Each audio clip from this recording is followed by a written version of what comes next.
Praise the Lord प्रियो, सभी को जय मसीह की। मैं उम्मीद करता हूँ आप ब्लेस्ड होंगे, आप आशीषित होंगे।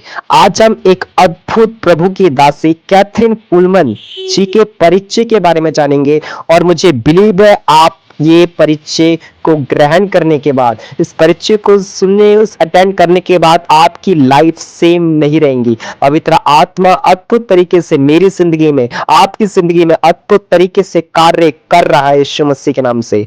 आज आप उस महान परमेश्वर की अद्भुत दासी के बारे में जानने जा रहे हैं, जिसकी सभा में बैठने के पूर्व से ही प्रभु की उपस्थिति महसूस करने और बैठने के बाद प्रभु का अभिषेक प्राप्त करने वाला होता था। प्रियो, मीटिंग इनके मीटिंगों में, इनकी सभाओं में, सभा स्टार्ट होने से पहले, कैथरीन कुलमन के कदम रखने से पहले, कुछ वर्षिप को स्टार्ट करने से पहले, लोग जब पहले ही सभा शुरू होने से पहले जब आते थे, बताया जाता था कि सभा के पूर्व से पहले से ही प्रभु की उपस्थिति, प्रभु की महान अद्भुत उपस्थिति को लोग महसूस कर लिया करते थे। और सभा स्टार्ट होने के बाद ऐसी आग, ऐसी प्रभु का अभिषेक, ऐसा आग उतरता था कि लोगों की लाइफ बदल जाती थी यीशु मसीह के नाम में। इस पूरे क्षण को देखते हुए बैनीहीन ये सोचने पे मजबूर हो गया कि कैथरीन कुलमन का रिश्ता प्रभु के साथ कैसा है, वह कितने हद तक प्रभु यीशु मसीह को जानती है। हालेलुया। कैथरीन का जन्म 9 मई 1907 को हुआ। उनके माता का नाम एमा था, जबकि पिता का नाम जोसेफ। वह ये मिसौरी के कनोरियस के रहने वाले थे। ये बताया करती है कि एक दिन कैथरीन जब वह 14 ही वर्ष की थी, तो उन्होंने 14 वर्ष के ही उम्र में नए जन्म का अनुभव पाया। वह एक दिन अपनी माँ के साथ चर्च गई। वह जब वहां उन्होंने जो कुछ महसूस किया, उनके शब्दों में इस तरह है, वह कहती है कि जब मैं वहां खड़ी थी, मैं धीरे धीरे कांपने लगी और मैं धीरे धीरे कंपनाहट इतनी बढ़ गई कि मेरे हाथ से गीत की पुस्तक छूट गई। मैंने उसे गिरने दिया और मैं सुबकने लगी। मेरे भीतर कायल होने का भाव इतना था कि मैं अपनी पापनीय दशा को समझ चुकी थी। वो बताया करते थे कि मैंने उस आग को महसूस किया और वो बता रहे थे कि उस मोमेंट में मैंने स्वयं को संसार का सबसे बेकार, सबसे बुरा और तुच्छ व्यक्ति समझा, जबकि मैं तब केवल 14 वर्ष की ही थी। और वह कोने पे जाके वह खूब रोई। बताया करती है कि उस दिन वो पहली बार जीवन में महान परमेश्वर, सर्वशक्तिमान प्रभु यीशु के भवन में कदम जब रखा, वो बताते कि उस दिन, उस वक्त मेरा सारा बोझ हट चुका था। उस दिन जो मुझे महसूस हुआ, उसने मेरा साथ कभी नहीं छोड़ा। 1921 में कैथरीन नए जन्म का अनुभव पाया। वह पहले अपनी माँ के साथ मेथोडिस्ट चर्च जाती थी, परंतु 1922 से उसका पूरा परिवार बैप्टिस्ट चर्च जाने लग गया। परमेश्वर ने, प्रियो, बताना चाहता हूं कि परमेश्वर ने आज तक जितने लोगों का बहुतायत से उपयोग किया है, उनकी चारित्रिक विशेषता ये होती थी कि वे परमेश्वर की सेवकाई के लिए सब कुछ त्यागने के लिए तैयार रहते थे और आज्ञा मानने के लिए तत्पर रहते थे। ये जितने भी लोग बहुतायत से प्रभु ने इस्तेमाल किया, इन लोगों के अंदर ये चारित्रिक विशेषता कॉमन थी कि वे हमेशा हमेशा ऑलरेडी परमेश्वर की आज्ञा मानने के लिए तत्पर रहते थे और परमेश्वर की सेवकाई के लिए सब कुछ त्यागना अगर पड़ जाए तो त्यागने की सामर्थ्य रखते थे। और ऐसा चरित्र इनके जीवन में होने के कारण परमेश्वर ने इनको पूरे विश्व में ऐसा अद्भुत बहुतायत से उपयोग किया, जिस उपयोग आज तक किसी को नहीं किया। कैथरीन कहती है कि ऐसे व्यक्ति से सावधान रहो जो मैं शर्मिंदा हूं नहीं कह सकता। वह आपकी, चाहे फिर परिवार का हो या आपके पड़ोस का हो, सदस्य का हो या आपके साथ काम कर रहा हो, हमेशा कैथरीन ये कहती है कि कोई भी व्यक्ति अपने जीवन में पवित्र आत्मा का अनुभव, पवित्र आत्मा के क्रियात्मक अनुभव को पा सकता है यदि वह उसकी कीमत चुकाने को तैयार हो। कीमत चुकाना एक बार का अनुभव नहीं है प्रियो। कीमत चुकाने का अर्थ एक दिन घंटों भर प्रे करना नहीं है कि आप एक दिन 16 घंटे प्रे कर गए और आपने पूर्ण तरीके से आप लवाला परमेश्वर की सामर्थ से भरे रहे परमानेंटली।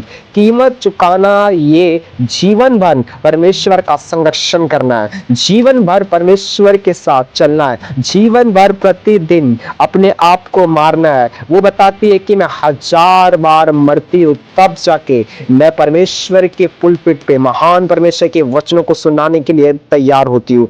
इसलिए परंतु ये कीमत चुकाना एक दिन का अनुभव नहीं है, परंतु प्रतिदिन जीवन भर परमेश्वर का अनुसरण प्रतिव्रता करने की मांग करता है।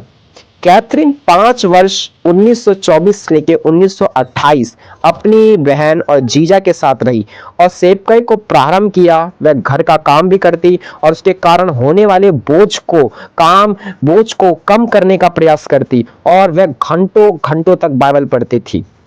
1928 में अलग होकर पास्टर के कहने पर उसने मिनिस्ट्री स्टार्ट करी।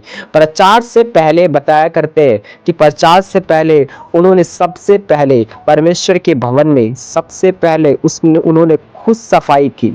हालेलुया। प्रचार करने के दौरान किसी कारण उनकी टांग टूट गई और डॉक्टर ने 2 हफ्ते रेस्ट करने को कहा, पर वह तब भी प्रचार करने से नहीं रुकी। उसने अपनी सेवा में कभी भी समझौता नहीं किया।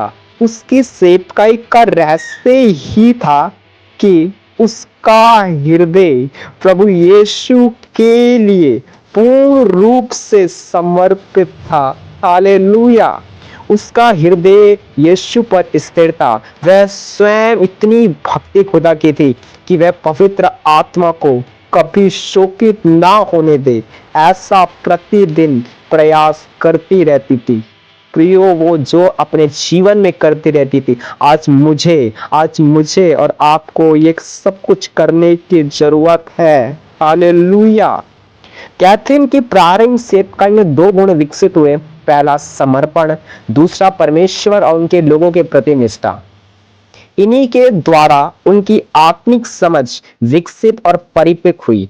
1923 में बड़ी विकृति आई, बड़ी प्रॉब्लम्स आई और यह प्रभाव कैथरीन पर भी पड़ा और परंतु उसने सेवकाई तब भी बंद नहीं की। उसका विश्वास और बढ़ गया और पास्टर उसकी मिनिस्ट्री में नए नए जन्म के अनुभव को उद्धार को लेने के लिए आते थे।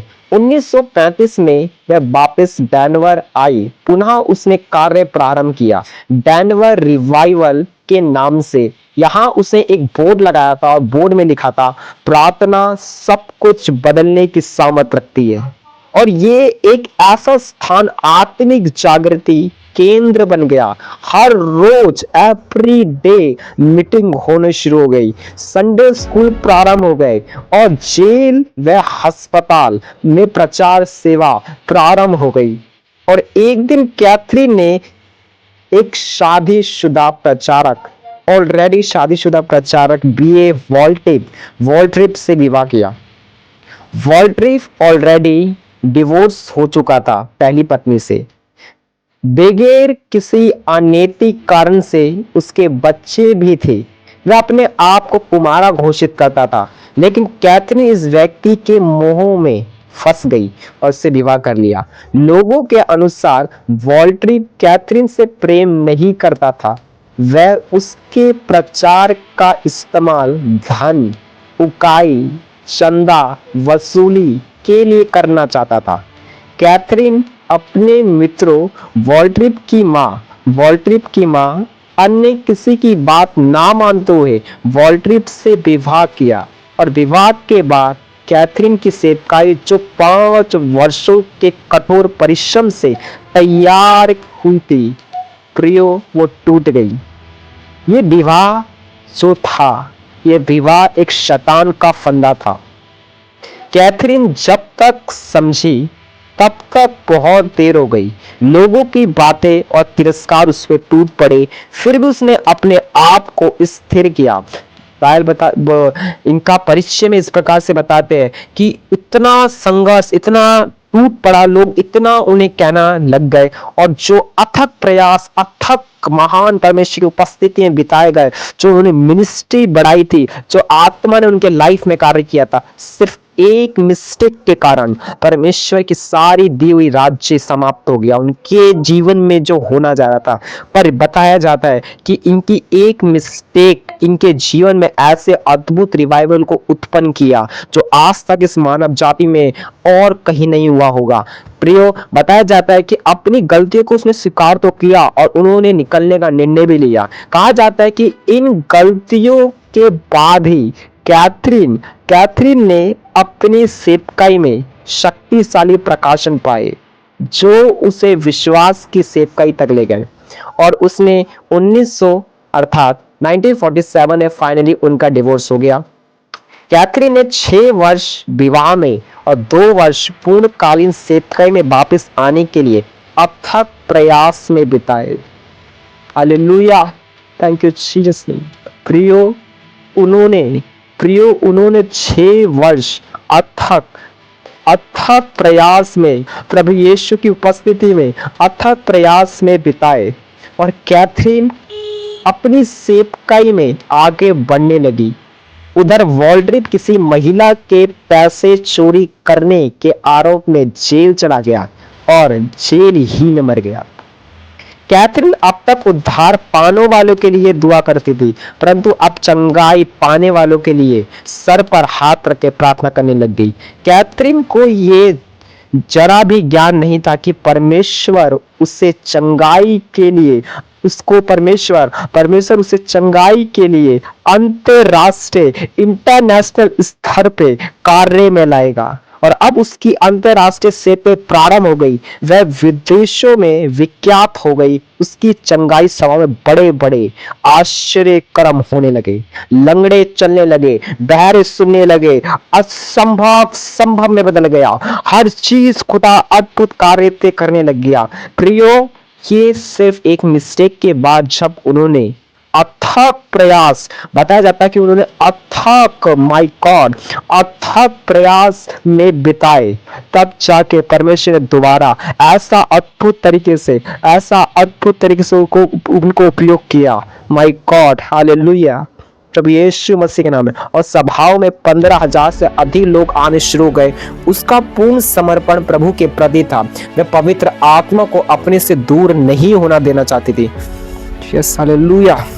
वह हमेशा पवित्र आत्मा की अधीनता में रहती थी। वह कहती थी, मैं हर सभा से पहले मैं 1000 बार मरती हूँ।